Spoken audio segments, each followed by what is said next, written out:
Okay, there's a problem with this problem as it's written, and I want to point out what the problem is. If I look at this over here and I try to factor it using my finger numbers, it's just not going to happen. And I want to point out why. If you chose 2x and x, which is the only choice for 2x squared if I use my finger numbers, and 5 and 1, there's no combination that's going to give me the 4 in the middle. So I'm going to say I'm not going to factor it. All right, so I'm going to get my eraser out. And if I'm not going to factor, I'm left with one other technique, and that's going to be completing the square. So let's see if we can do that. And I'll write this one over here, y equals, I'm going to factor a 2 out, and you get x squared plus 2x, and then I get a plus 5 over here. How do you complete the square? Half of 2, which is 1, square it, you get 1. So put this over here. I want to claim to you, I am not adding 1.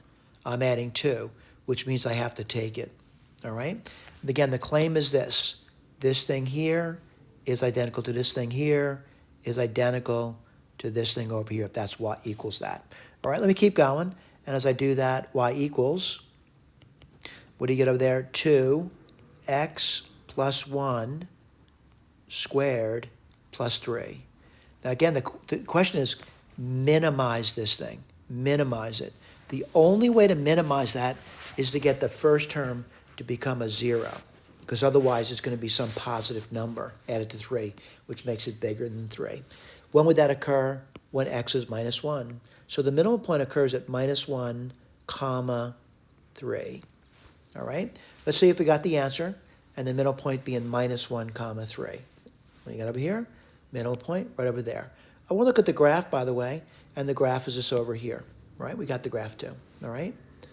By the way, did I do a graph up here? Okay, let me talk how to do the graph then. So put the point down, minus 1, 3. You know what? I'm going to get a better picture. I'll erase this over here, and I'll put my graph over here. Minus 1, comma 3. 1, 2, 3. No x-intercepts. What do you get for a y-intercept? 5. And this thing's going to look sort of like this over here. All right? Pretty simple. Is it as good as our picture? Or is there a picture over here? Not really, but it's really the same intent. Minimum point, y-intercept, and an upward-facing parabola, opening parabola. Thank you.